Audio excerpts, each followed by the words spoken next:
Scene script. Have you ever wondered how powerful your mind really is? Let's dive into the fascinating world of the human brain, a marvel of nature that is more powerful than any supercomputer. The brain's capacity is so vast that it can store up to a quadrillion bytes of information. That's roughly equivalent to the information contained in 1 billion books. Among the brain's many wonders is the concept of mind over matter. You've probably heard this phrase, but what does it actually mean? It's the idea that our thoughts, attitudes, and beliefs can influence our physical reality. If this sounds like science fiction, let me assure you, it's not. There are countless real-life examples of mind over matter. Take the extraordinary case of professional cyclists. When they believe they've been given a performance-enhancing substance, they often improve their times, even when they've actually been given nothing more than a sugar pill. This leads us to the intriguing concept of the placebo effect.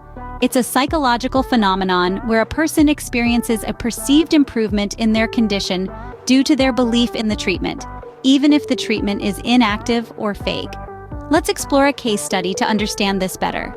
A group of patients with similar symptoms were divided into two. One group was given an actual medicine, while the other was given a placebo, a pill with no active ingredients. Interestingly, the placebo group reported a significant reduction in their symptoms, almost as much as the group that received the actual medicine. This phenomenon occurs because the mind is so powerful that it can convince the body it's being treated, triggering real physiological responses. In this case, the patient's beliefs in the treatment were enough to make them feel better, even though they were essentially taking sugar pills. So as we see, the mind can convince the body to react in certain ways, even if it's all an illusion. The power of the mind is truly a fascinating field of study, reminding us that our thoughts are not just abstract ideas, but can have tangible effects on our bodies and our world. Ever been convinced to do something you initially didn't want to? That's the science of persuasion at work.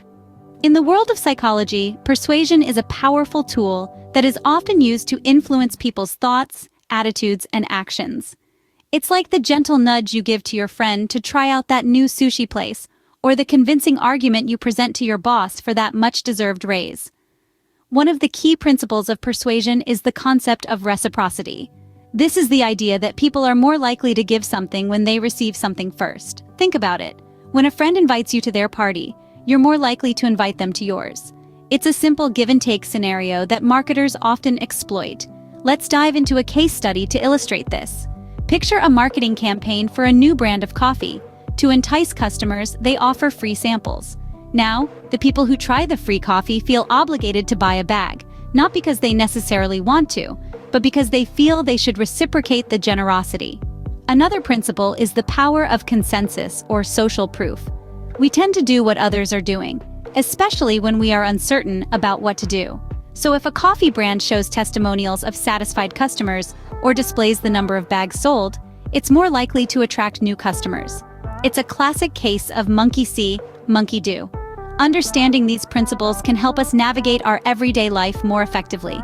It can make us more aware of the tactics being used to influence our decisions and give us an upper hand when we need to persuade others. Do you want to convince your parents to let you go on a trip with friends? Use the principle of consistency. Show them how responsible you've been lately, and they're more likely to agree. Want to persuade your friend to join the gym with you? Use the principle of scarcity. Tell them about the limited time membership offer, and they might just sign up. So the next time you find yourself convinced to buy that extra pair of shoes, remember, it's the science of persuasion at play. Did you know that colors could impact your mood and emotions? It's a fascinating field known as color psychology, which studies how hues can influence human behavior. Take the color red, for instance. It's often associated with excitement, passion, and even anger. That's why many fast food chains use red in their logos, aiming to stimulate appetite and create a sense of urgency. On the other hand, blue is seen as calming and trustworthy. This makes it a popular choice for banks and tech companies, hoping to convey stability and reliability to their customers. Even the color green, often linked to nature and tranquility, is used in stores to create a relaxed environment, encouraging customers to spend more time and ultimately, more money. So the next time you're drawn to a particular color, remember, it could be your emotions at play. It's not just a color, it's a psychological tool, subtly influencing your feelings and actions. Ever wondered why you dream what you dream? Let's plunge into the fascinating world of dreams, a nightly theater of the mind that continues to puzzle psychologists and scientists alike. Dreams are a swirl of thoughts, images, and sensations that occur during the stages of sleep. But what do they signify? Why do we dream? One prevailing theory is that dreams are a reflection of our subconscious mind. They are thought to be a window into our deepest desires, fears, and experiences. For instance, have you ever noticed that when you're grappling with a problem, you sometimes dream about it?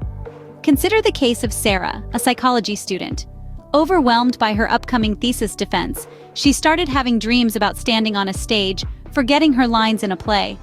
This dream mirrored her fear of forgetting her presentation and the intense pressure she was under. When she recognized this, she was able to address her anxieties more directly, and her dreams changed. Freud, the father of psychoanalysis, believed that dreams are a form of wish fulfillment, a place where we act out our deepest desires in a safe, imaginary space. However, contemporary psychologists often lean towards the theory that dreams serve a more practical function, aiding in problem-solving, memory consolidation, and emotional processing. Some theories suggest that our dreams are a way for our brain to practice responding to threatening situations. Others propose that dreams might be random firings of the brain that our mind tries to make sense of, creating stories out of the chaos. Regardless of the theories, the consensus is that dreams are an essential part of our cognitive and emotional health. They provide us with a unique insight into our subconscious mind, helping us understand ourselves better. So, the next time you have a dream, remember, it could be your subconscious mind trying to tell you something. And who knows, you might just find the answers you've been seeking in the mysterious world of dreams.